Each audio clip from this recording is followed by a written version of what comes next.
Grabe kusog! Pasado alas 7 ng umaga nitong Sabado, nagpaparamdam na ng kanyang puot ang bagyong Pepito. Inay! Kahit kasi nasa karagatan pa ito, ang ilang coastal barangay sa kabisera ng Catanduanes, hinampas na ng malalakas na alon.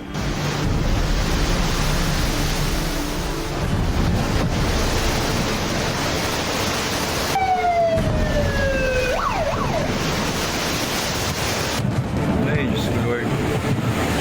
In Jesus' name.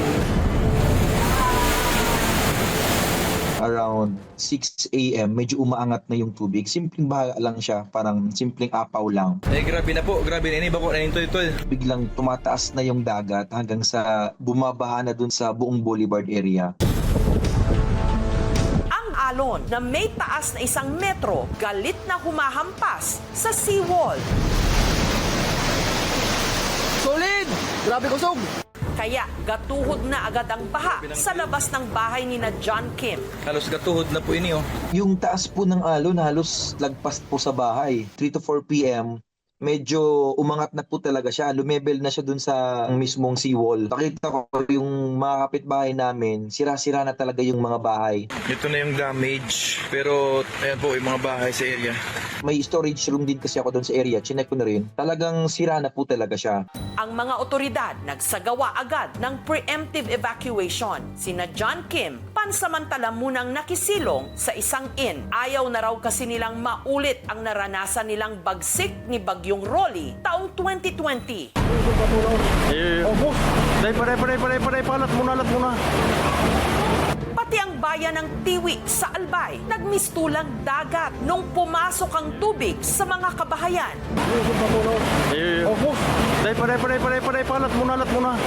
Pero ayon sa Pag-asa, hindi pa ito storm surge o daluyong, kundi ang tinatawag na swelling, palatandaan na may paparating na bagyo. Ang bangkang ito naman, parang laruan lang na inanod ng tubig. Hanggang ang super typhoon, tuluyan na ngang naglandfall sa Catanduanes.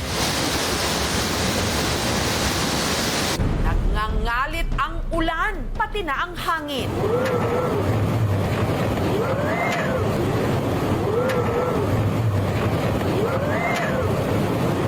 Kinabukasan, bumungad ang epekto ng bagyo. Nagkalat ang mga sirang puno sa daan, ang mga bahay, para lang winalis. Yung aftermath ng bagyong Pepito sa bahay namin, nawala yung kalahati ng bubong. Ayon kasi sa Japan Meteorological Agency, ito yung first time na nagkaroon ng 4 na named storms sa may West Pacific Ocean, kung saan naapektuhan nga ang Pilipinas, na magkakasunod at sabay-sabay na nag-i-exist. May tuturing natin siya na unusual dahil hindi pa siya nangyari in recent years, in the recent decades.